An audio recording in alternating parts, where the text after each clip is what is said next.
Vamos a seguir con la segunda conferencia. Antes de seguir con el doctor Ali, vamos a repasar un poco las estrategias exitosas en el control de antimicrobianos. Yo creo que ya Carlos hizo una introducción muy clara al tema y nos explicó todas las implicaciones que tiene la resistencia antimicrobiana. Sabemos que es un problema mundial, no nos queda la menor de las dudas, que tiene un impacto muy importante en la atención médica. ¿Por qué? Porque puede aumentar el riesgo de que tengamos fracasos terapéuticos y que eso se vaya directamente relacionado a la mortalidad. Aumenta la probabilidad de que los pacientes requieran ingreso a cuidado intensivo y eso aumenta también la estancia hospitalaria y a su vez redunda en un impacto importante económico. Más o menos 4 billones de dólares anuales se asocian a resistencia. Más adelante vamos a ver una publicación colombiana que muestra cómo un buen programa de uso racional de antibióticos es capaz de ahorrar muchas cantidades de dinero en una institución. La Klebsiella neumónica PC sabemos que es un problema grande y el doctor Álvarez nos mostró nuevamente E. coli con producción de NDM y la última semana nos llega una alarma del Instituto Nacional de Salud en que ya hay el primer reporte de NDM en una institución bogotana.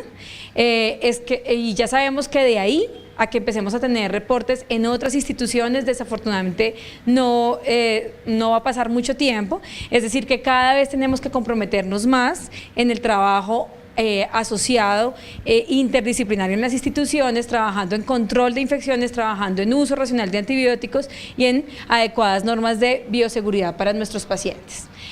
¿Cuáles son los factores de riesgo de aparición de estos gérmenes multiresistentes? También ya lo repasamos. Este es un estudio que sí no habíamos visto previamente, hay varios publicados. Este es un estudio de Hussein, es un estudio de casos sin controles en un hospital de tercer nivel con 900 camas, de enero del 2006 a abril del 2007, 461 aislamientos de Klebsiella pneumoniae, de los cuales 88 tenían producción de KPC. Ellos miran cómo el uso previo de quinolonas es un factor de riesgo estadísticamente significativo, independiente, con un OR de 1.87, el uso previo de carbapenems con un OR de 1.83, la admisión a cuidado intensivo con un OR de 4.27 y el uso de al menos un antimicrobiano con uno de los ORs más altos, 3.93. Carlos explicó muy bien por qué aumento en el riesgo de admisión a UCI. Pues sabemos que si tenemos una unidad de cuidado intensivo colonizada con un germen resistente, pues si el paciente accede a cuidado intensivo y entre más días está en cuidado intensivo, pues más chance va a tener de colonizarse por ese germen y de tener el riesgo de posteriormente hacer un proceso infeccioso. Algo supremamente importante que nuevamente resalta la importancia de trabajar en equipo y probablemente de no hacer una sola medida, sino de tener varias medidas paralelas al tiempo, y es que el 90% de estos aislamientos eran clonales y tenían producción de KPC2. ¿De qué estamos hablando? Que hay algunos pacientes que sí se van a empezar a colonizar por la presión antibiótica, pero que hay otro grupo de pacientes que no simplemente tienen como factor de riesgo ese uso antimicrobiano, sino que como factor de riesgo tienen que en 2 camas al lado o en la cama al lado tienen un paciente que sí está colonizado, y nosotros, trabajadores de la salud, de diferentes maneras somos capaces de pasar ese microorganismo que está en esa habitación a la habitación del paciente que no tiene esa presión de selección antimicrobiana. También vemos este otro estudio, este estudio es griego. Recuerden la diapositiva que nos mostró el doctor Álvarez del consumo de antimicrobianos en Europa, y recuerden el que ocupa el primer puesto es Grecia, y por algo claramente ellos tienen muchas publicaciones en Klebsiella pneumónica PC. Eso probablemente explica las dificultades que tienen. Este es también un estudio de casos y controles en que tenían Klebsiella pneumoniae con producción de BLE, pero adicionalmente resistentes a carbapenémicos, y las comparaban con controles que no tenían estos aislamientos. Es un hospital de 750 camas, 96 casos y 151 controles, tenían 96 cepas de Klebsiella KPC, que encontraron como factor de riesgo interacción de carbapenems con fluoroquinolonas cuando utilizaban no necesariamente al tiempo, pero los pacientes habían tenido los dos antimicrobianos, encontraron una potenciación en las pruebas de regresión logística, encontrando un factor de riesgo, y algo que me llamó la atención, el uso de beta-lactámicos más inhibidor, también lo encontraban como un factor de riesgo independiente, que digamos que no es tan frecuentemente descrito en la literatura. Un error que tiene este estudio, o una limitación o un error, es que no hicieron biología molecular y no sabemos exactamente si eran KPCs o era otro tipo de enzimas que estaban predisponiendo a resistencia a los carbapenems, y tampoco sabemos si había clonalidad en esos aislamientos que ellos estaban mostrando. El doctor Álvarez les mostró el estudio de San Ignacio, en el que se hizo un estudio del brote, y encontramos como factor de riesgo predominante el uso de carbapenems, específicamente meropenem, asociado a la aparición de resistencia, y en este año terminamos de hacer un estudio de resistencia en Pseudomonas aeruginosa resistente a carbapenémicos, y encontramos también como factores de riesgo independiente el uso de meropenem con un OR de 4.9 y el uso de nutrición parenteral. Entonces, nuevamente, claramente el uso de antimicrobianos está relacionado a la aparición de resistencia. Entonces, el dilema cotidiano es ese. Tenemos un incremento en el uso de antimicrobianos de amplio espectro. Esto es resultado de que queremos dar terapias efectivas, pero a veces cuando queremos dar terapias efectivas creemos que la efectividad está directamente relacionada con un amplio espectro cuando elegimos un antimicrobiano, y eso hace que aumente la resistencia a los antibióticos de amplio espectro, y definitivamente se puede ver relacionado con un aumento en la mortalidad debido a terapia inapropiada. Desafortunadamente, cada vez tenemos esos riesgos de terapia antibiótica inapropiada porque queremos empezar con carbapenem, pero resulta que también vamos a empezar a tener problemas porque ahora también tenemos microorganismos resistentes a estas moléculas, y si seguimos como en este círculo vicioso, probablemente pues vamos a regresar a la era previa a la aparición de penicilina, del hallazgo del doctor Fleming, y probablemente los antibióticos no van a ser muy útiles para ciertos gram negativos, como ya pasa en la actualidad. Entonces, ¿qué hay que hacer? Evitar el uso innecesario de antibióticos, utilizar antibióticos potentes, y probablemente en esta época cada vez los conceptos de farmacocinética y farmacodinamia y optimización de estas estrategias PKPD tienen que empezar a ser más populares, y tenemos que empezar a estudiar un poco más en este punto y apoyar más a las instituciones para lograr mejores estrategias y acortar la exposición al uso de antimicrobianos, teniendo manejos cortos con adecuada vigilancia de los pacientes. El doctor Álvarez mostró los 12 pasos para prevenir la resistencia, y definitivamente la práctica del control de los antimicrobianos es una de ellas. Programas de control de antimicrobianos, hay varias publicaciones en la literatura, muchas afortunadamente. Probablemente una de las guías más populares es la guía de la ICSA con la Sociedad de Epidemiología Hospitalaria. En esta nos explican cómo hacer un programa de control de antimicrobianos, y pues afortunadamente también ya tenemos guías locales adaptadas, revisadas, en la que también tratamos de dar unas pautas para el distrito para este uso racional de antibióticos. Colombia también tiene una legislación clara en ese uso de antimicrobianos. ¿Cuáles son los objetivos del programa? ¿Qué es lo que queremos? Pues probablemente el objetivo principal y en lo que tenemos que enfocarnos es en disminuir la resistencia antimicrobiana, probablemente de la mano con que disminuir el consumo de los antimicrobianos, disminuir los costos por este consumo de antimicrobianos, y por supuesto que mejorar los desenlaces clínicos, o por lo menos mantenerlos en el tiempo. Esto probablemente es en lo que menos tenemos literatura, y en la mayoría de las veces no se encuentra una disminución importante en la mortalidad, pero al menos afortunadamente no se encuentra un aumento en la mortalidad por estos programas de control de antimicrobianos como esperamos, y también disminución en los reingresos hospitalarios. Hay que recalcar que los programas deben ser multidisciplinarios, no necesitamos solamente tener un infectólogo que nos esté ayudando, también necesitamos un buen grupo de epidemiología hospitalaria, una buena enfermera de epidemiología hospitalaria, un buen grupo de químicos farmacéuticos, médicos interesados en el tema de control de antimicrobianos, microbiólogos, ojalá clínicos, los jefes de servicio. En esto hay que sentarse con el jefe de la unidad de cuidado intensivo, con el jefe de medicina interna, con pediatría, ir, contarles un poquito qué problema estamos teniendo, mostrarles la estrategia y comprometerlos en el proceso, los profesionales en control de infección, etcétera. Esto es un trabajo de la mano y es un trabajo en que nuestra tarea y también nuestro reto es empoderar a todo el mundo en la necesidad de estos programas. ¿Qué estrategias están descritas en la literatura? Hay varias.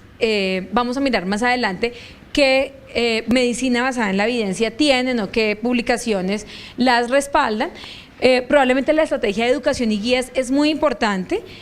Vale la pena sentarse con los grupos interdisciplinarios de las instituciones y hacer las guías, empezar probablemente por las más básicas: guía para el manejo de IBU, guía para el manejo de neumonía adquirida en la comunidad, guía para el manejo de infección de tejidos blandos en la unidad de cuidado intensivo, guía para bacteremia asociada a catéter, neumonía nosocomial, infección urinaria nosocomial.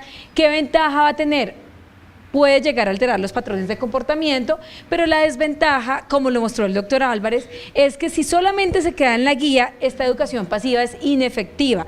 ¿Qué hay que hacer? Si hacemos guías, tenemos que evaluar nuestra adherencia a las guías y tenemos que hacer un seguimiento de qué tanto la gente se está enterando de que existen, se ha leído la guía y además está aplicando la guía.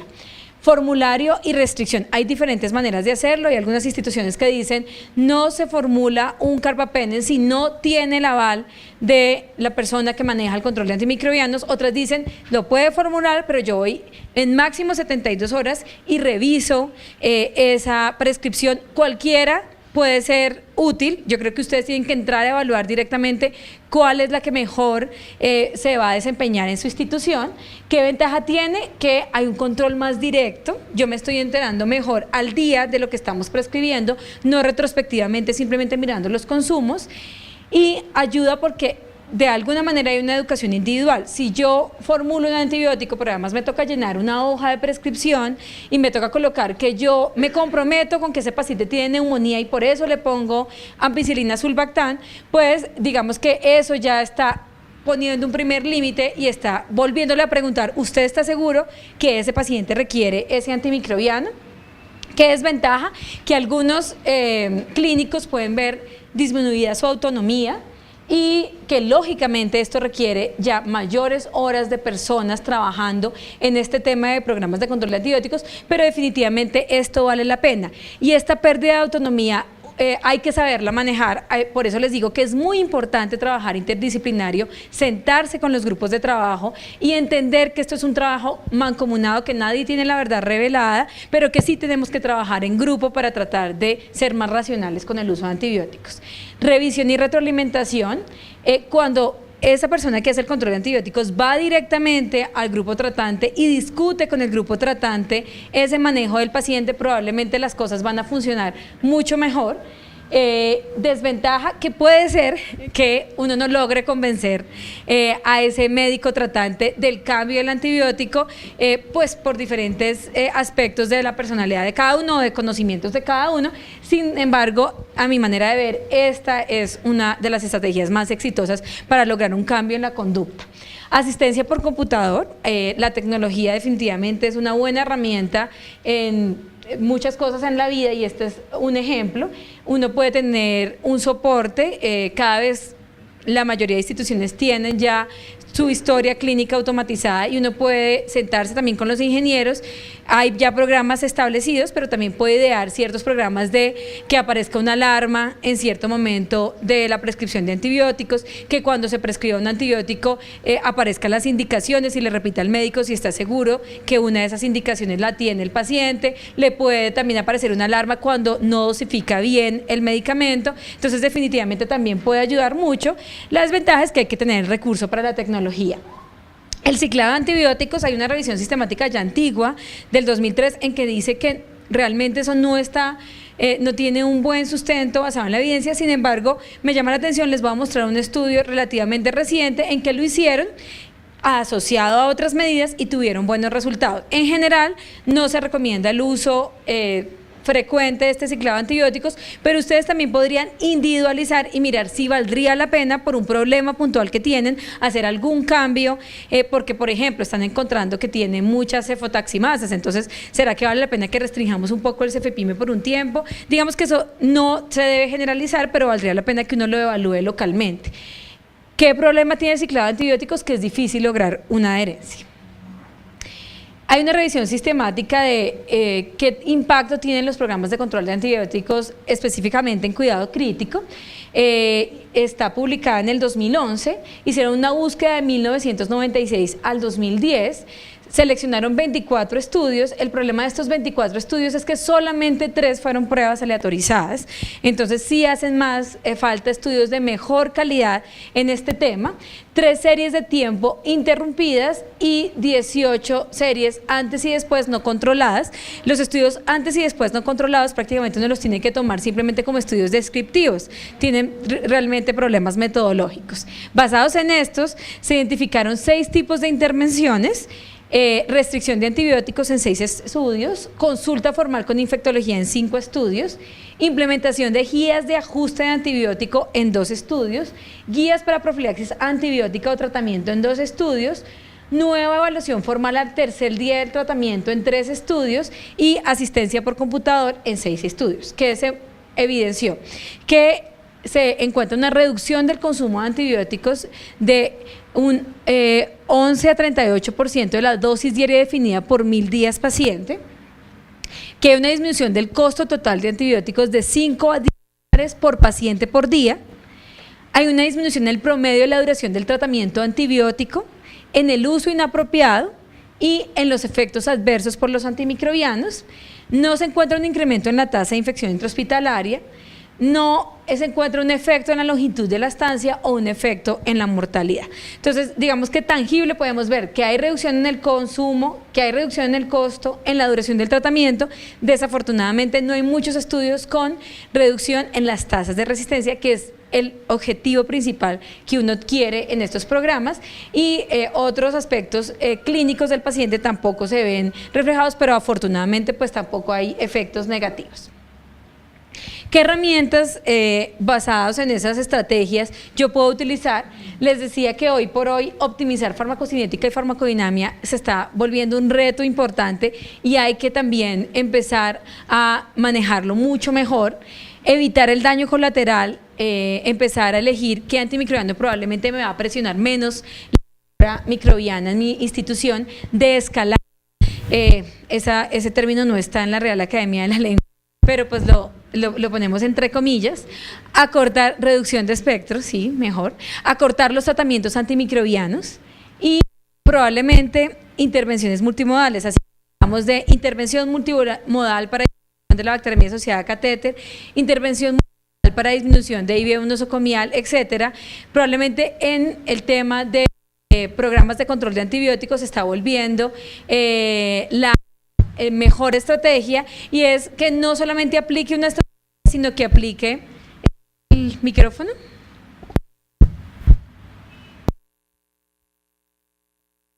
Esa sea como el nuevo paradigma, por así decirlo, también en este tema de control de antibióticos. Optimizar PKPD, pues siempre tenemos un paciente, tenemos un microorganismo y tenemos un medicamento. Probablemente al paciente no lo podemos modificar, el paciente es el que es, al patógeno desafortunadamente tampoco en el momento en que yo manejo el paciente, pero probablemente el medicamento sí. El medicamento, ¿cómo lo puedo modificar?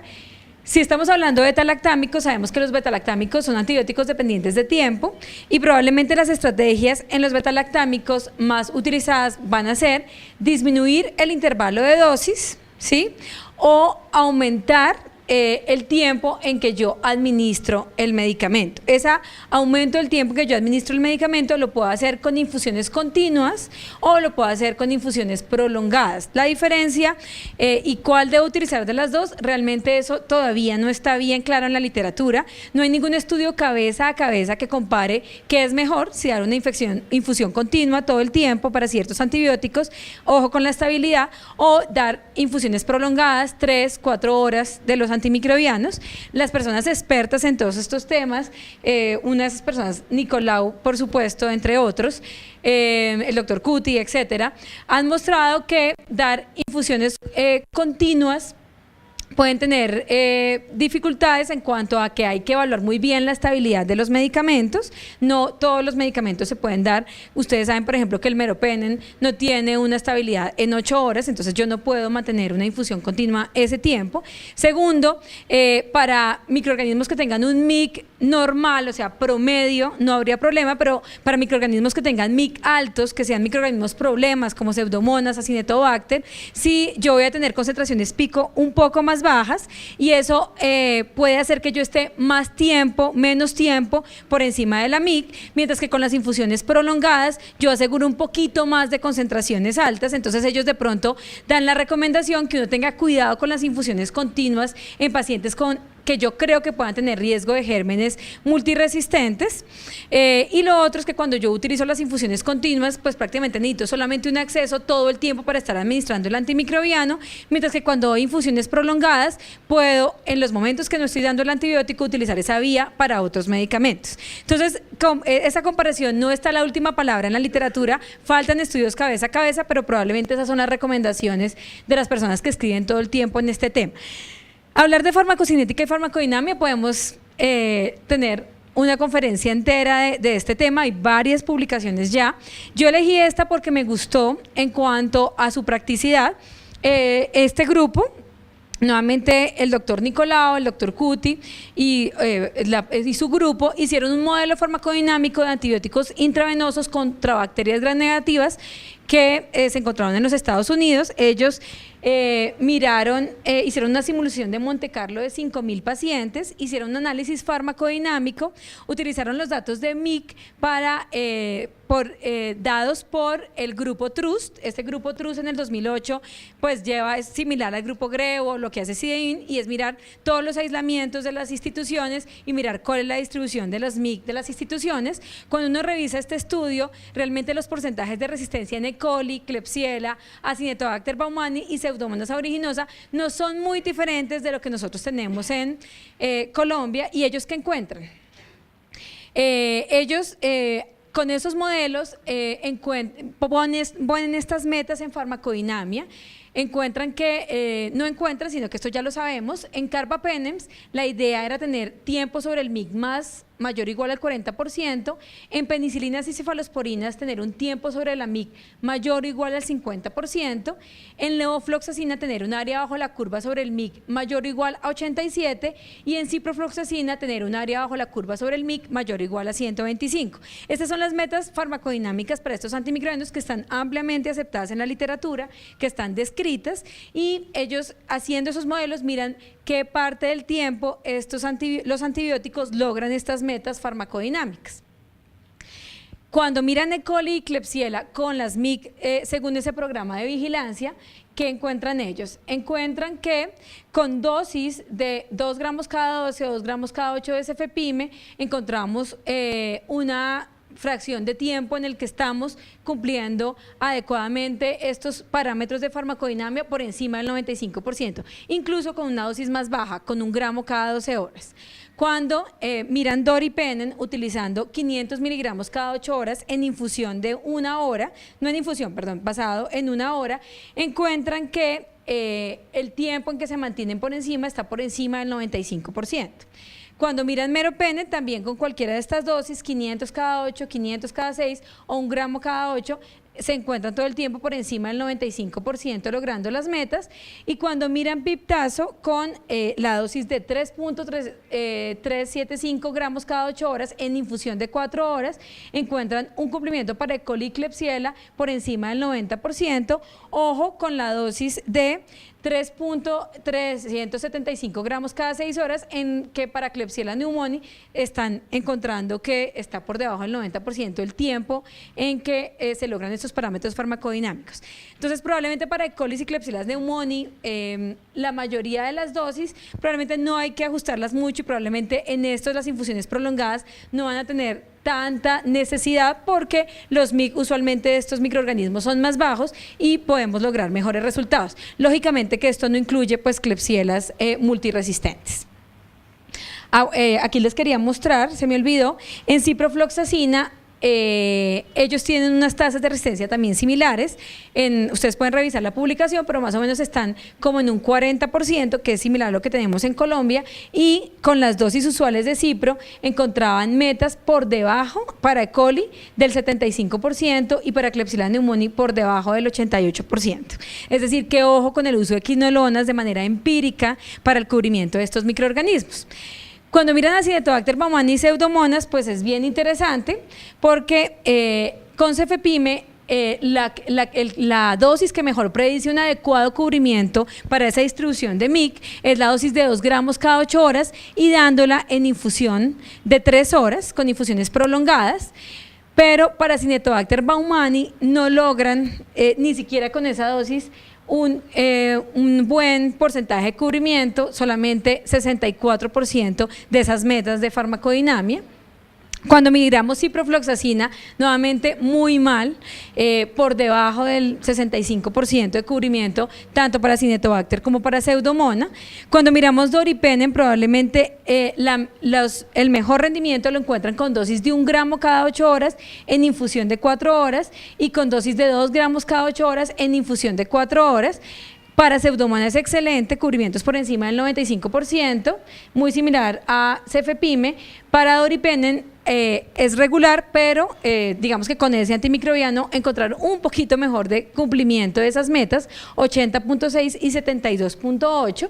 En imipenem encontramos dosis de 1 gramo cada 8 horas en infusión de 3 horas y ojo, en Pseudomonas se encuentra esa meta por debajo del 90%, 86.4, Acinetobacter baumannii también muy regular, levofloxacina muy mal, por debajo del 55, y meropenem encuentran que dosis de 2 gramos cada 8 horas en infusión de 3 horas logran los mejores cubrimientos de metas farmacodinámicas para Pseudomonas aeruginosa y muy regular para Acinetobacter baumannii. Para piperacillina tazobactam, la dosis de 4.5 gramos cada 6 horas en infusión de 3 horas cumplen la meta para Pseudomonas solamente en un 86 y para Acinetobacter en un 52.6. ¿Qué podemos concluir como de esas observaciones? Digamos que para que uno, ojo con la aplicabilidad lo que uno debería hacer es coger sus microorganismos, hacer la simulación, mirar según las MIC que uno tiene en la institución cómo se está comportando, pero como les digo, me gustó este estudio porque se parece el perfil de resistencia a lo que tenemos nosotros. Probablemente en cefepime la recomendación sería utilizar dosis altas cuando yo tenga riesgo de patógenos multiresistentes no fermentadores como Pseudomonas y Acinetobacter. En Acinetobacter probablemente los betalactámicos, y ya vimos la resistencia a los betalactámicos está por encima del 50%, eso explica por qué tenemos tan malos cumplimientos de los parámetros farmacodinámicos. Probablemente Acinetobacter no solamente usar betalactámicos no sea el fin, sino probablemente tenemos que pensar en terapias combinadas, no para efectos sinergísticos, sino para tratar de mejorar el cubrimiento. Pero si yo voy a utilizar cefepime pensando en Pseudomonas, lo ideal es dosis altas en infusiones de 3 horas. Hay unos estudios con Pseudomonas, ya voy a mostrar más adelante, otro estudio en que no hubo muchas diferencias en dar infusión de 3 horas y solamente dar e infundirlo en 1 hora. Pero pues digamos que en este modelo le fue mejor a la infusión de 3 horas. Quinolonas probablemente no es buena idea como manejo empírico. Doripenem, dosis altas, 1 gramo cada 8 horas o 2 gramos cada 8 horas en infusiones de 4 horas, probablemente den los mejores objetivos farmacodinámicos. Imipenem 1 gramo cada 8 horas en infusión de 3 horas y meropenem 2 gramos cada 8 horas en infusión de 3 horas. Piperacillina tazobactam, aquí llama la atención, y eso ustedes saben que se ha venido discutiendo en la literatura, el problema con los puntos de corte, que probablemente estaban más altos de lo ideal y que estábamos tratando Pseudomonas entre comillas sensibles que probablemente no deben ser sensibles, y aquí vemos cómo su cumplimiento en parámetros farmacodinámicos fue inferior a las otras opciones. Este es otro estudio de farmacodinamia clínica de cefepime en pacientes infectados con Pseudomonas. Es un estudio retrospectivo, 56 pacientes, 66% tenían neumonía, 25% infección de piel y tejidos blandos, 8.9% tenían bacteremia. Ellos encontraron que ese grupo de pacientes tuvo un fracaso clínico del 43%. Entonces hicieron modelos, nuevamente simulaciones, y miraron qué tiempo por encima de la MIC era el ideal para lograr mejores resultados en esa población, y encontraron que los pacientes que lograban un tiempo por encima de la MIC mayor del 60%, los fracasos eran menores comparados a los que tenían un tiempo sobre la MIC menor del 60%, y probablemente ellos recomienden que la dosis ideal de cefepime sea 2 gramos IV cada 8 horas en infusión de 3 horas o en bolo que pase más o menos durante 1 hora. Esa es la recomendación que dan ellos. Nuevamente, todos estos datos son retrospectivos, ensayos clínicos en farmacocinética y farmacodinámica. Hay algunos, no los traje porque el tiempo no da. En piperacina tazobactam hay uno mostrando las diferencias en las dosis y mostrando probablemente cuáles están relacionados con mejor eficacia clínica en los pacientes, y en estos probablemente dar infusiones continuas de 13.5 gramos en 24 horas de piperacina tazobactam puede ser tan útil como dar dosis de 4.5 gramos cada 6 horas, y vamos a lograr resultados similares en los pacientes. La segunda estrategia, ya pasando del tema de farmacocinética, farmacodinamia, es tratar de pensar en evitar el daño colateral. ¿Qué es eso de daño colateral? Es el efecto adverso ecológico de la terapia antibiótica, que quiere decir la selección de microorganismos resistentes a antibióticos y el desarrollo indeseado de colonización o infección por estos microorganismos. Ejemplos de daños colateral tenemos muchos. Las cefalosporinas de tercera generación se relacionan con aumento de enterobacterias productoras de blé, con Acinetobacter baumannii resistente a betalactámicos, con enterococo resistente a banco, con aparición de Clostridium difficile, las quinolonas con Pseudomonas aeruginosa resistente a quinolonas, con enterobacterias resistentes a quinolonas, con Staphylococcus aureus meticilino resistente, y digamos que uno de estos ejemplos para evitar el daño colateral que se ha publicado mucho en la literatura y que se ha discutido mucho es, ojo, tratemos de utilizar bien los carbapenems, separemos bien los carbapenems tipo 1 de los carbapenems tipo 2, usemos ertapenem cuando queramos no cubrir Pseudomonas, no cubrir Acinetobacter, para tratar de evitar aparición de resistencia de resistencia en Pseudomonas. Esto, digamos que ha tenido varias publicaciones y se las voy a mostrar aquí a ver qué ha pasado con esto y realmente si esto es efectivo o no. Lo primero es que inicialmente habían muchas personas que decían, bueno, no hay ninguna publicación, ensayo clínico que muestre que el ertapenem realmente sea efectivo para manejar enterobacterias productoras de blé. Pues probablemente ese ensayo clínico nunca se va a hacer. El mejor estudio actual es este publicado en abril del 2012, en el que se hace un estudio de corte durante 5 años y en 261 pacientes con bacteremias por E. coli, Klebsiella pneumoniae, retrospectivamente se miran con qué se manejaron y se miran los resultados clínicos. Ellos encuentran que las tasas de mortalidad cuando los pacientes se manejaron con ertapenem fueron del 6% versus 18% en pacientes que tenían bacteremias por E. coli y Klebsiella productoras de blé.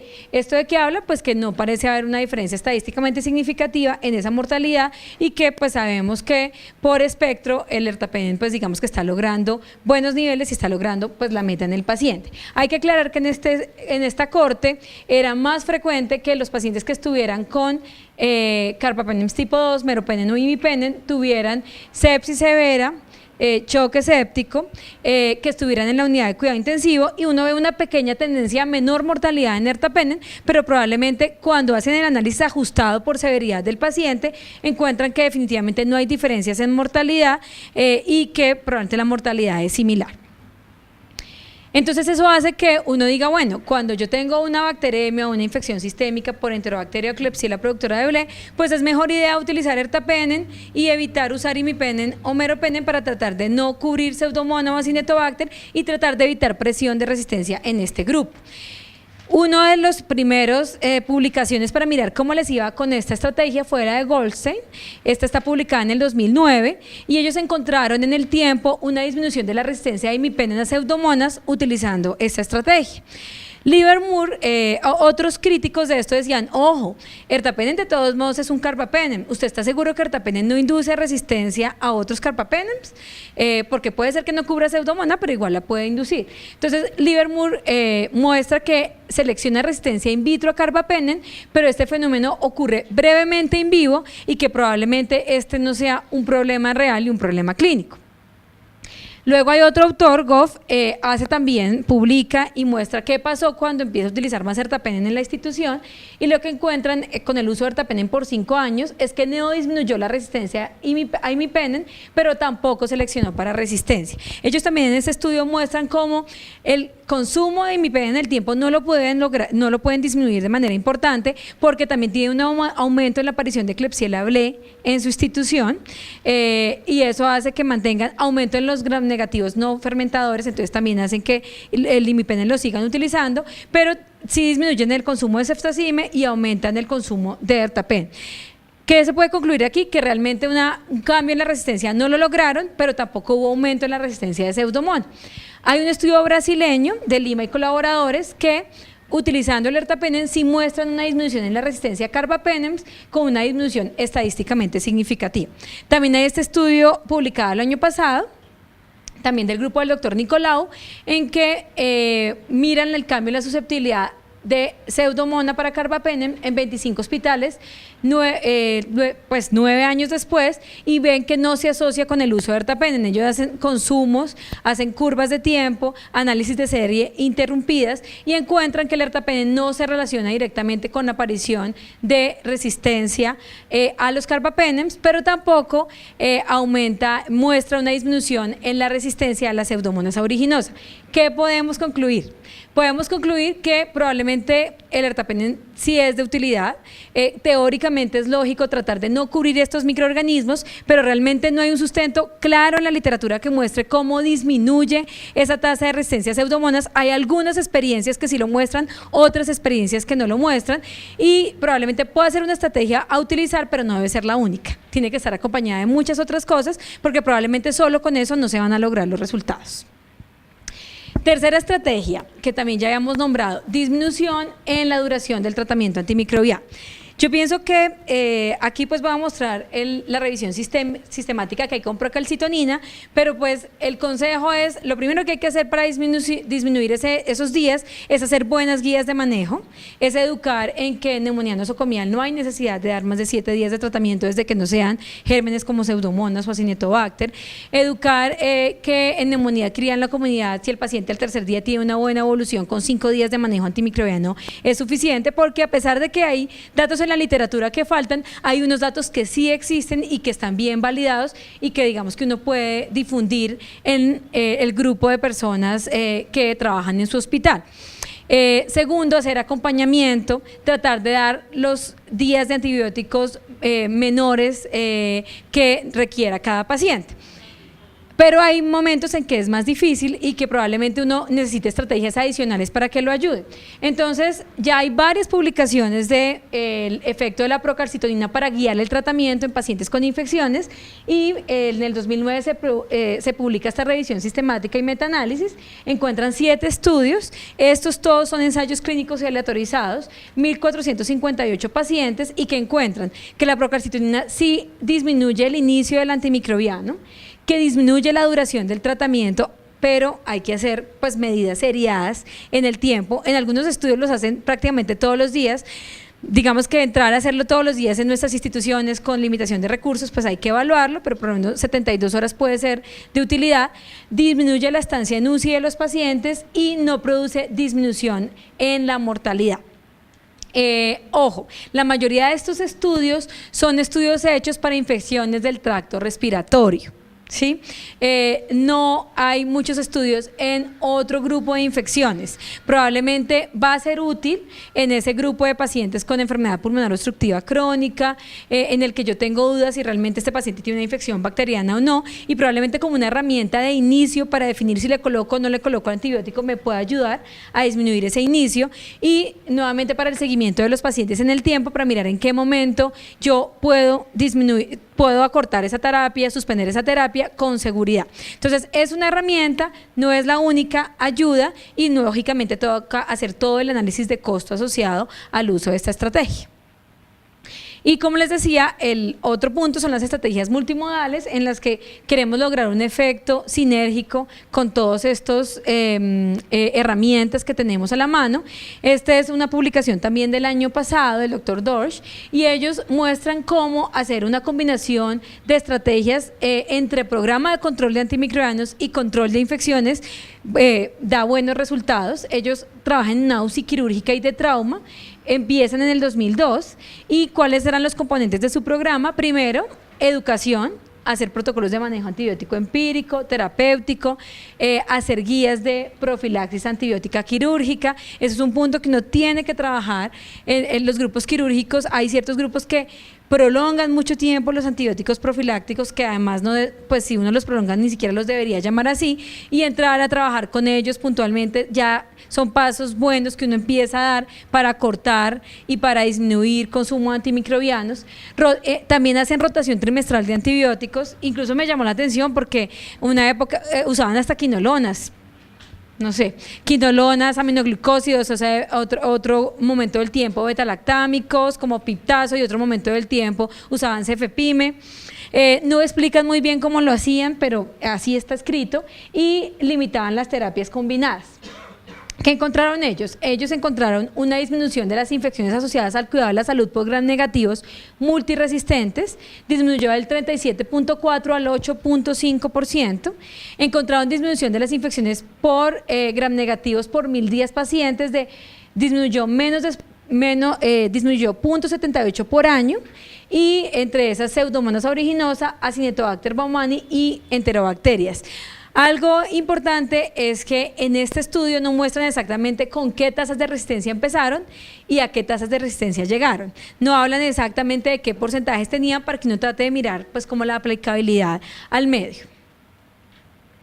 Este es un estudio colombiano del doctor Cataño en Medellín, en una clínica privada, y ellos muestran el impacto en empezar un programa de control de antibióticos. Un día empezaron el programa, trabajaban él y una enfermera que también hacía la parte de control de infección intrahospitalaria. Comparan el año previo a que ellos empezaran a hacer la intervención y el año posterior, y ¿qué ven? Hacen restricción de antimicrobianos, formulario y revisión y retroalimentación directa, van hasta donde el clínico y hablan con él y hacen el ajuste. No ven un aumento en la resistencia en la institución, tampoco cambios, pero digamos que un solo año de intervención es muy poco, pero encuentran inmediatamente una disminución del consumo de antibióticos en un 28%, con un ahorro neto de 551 millones, casi y medio, 492.934, y una disminución de la tasa de infección intrahospitalaria en esa institución. Entonces, digamos que bien interesante este dato muy local, muy nuestro, que también nos anima a decir, bueno, lo podemos hacer en todas las instituciones. Aquí vemos cómo disminuye las dosis diarias definidas de linezolid, de vancomicina, de cefepime, de meropenem y de imipenem en su institución. Y en honor a la verdad, también hay otros estudios que también publican sus experiencias en programas de control de antibióticos. Aquí ellos hicieron protocolo de profilaxis, también hicieron rotación trimestral de antibióticos, limitación de terapias combinadas, o sea, similar al estudio previo que les había mostrado. Sí logran disminuir el consumo de cipro y ceftazidime, pero no logran un impacto, por ejemplo, en la resistencia a pseudomonas en su institución. Nuevamente, digamos que los resultados pueden ser variables, pero probablemente los resultados van a ser más eficaces en cuanto más multimodales sean las estrategias y logremos cambiar un poco la mentalidad de todos y trabajar en equipo. Por último, les queremos mostrar la experiencia en la Fundación Clínica Chayo. Nosotros se formula un medicamento, el médico llena una hoja de prescripción de antibióticos controlada, este llega a farmacia.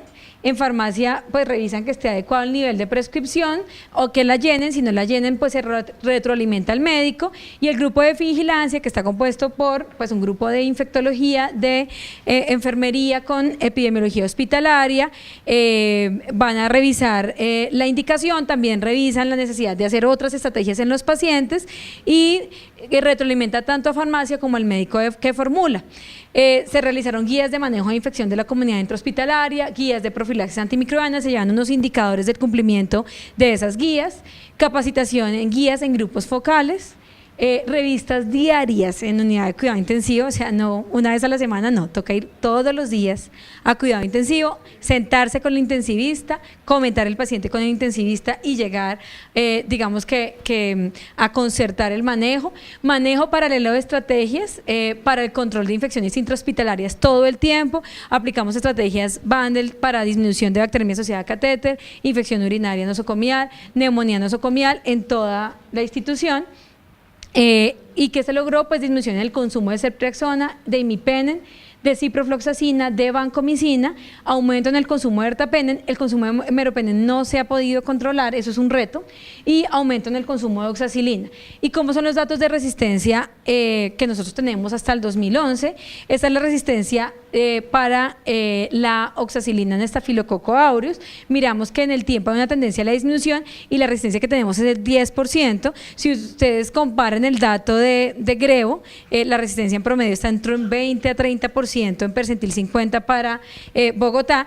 Realmente, en honor a la verdad, también lo que muestran los estudios es que para disminuir resistencia a oxacilina probablemente no es restringir banco, sino es aislamiento de contacto. Y desde hace 2 años se viene trabajando en el cumplimiento de aislamiento de contacto y empezamos con cumplimientos de los profesionales. ¿Cuánto, Julia? ¿Como 30%?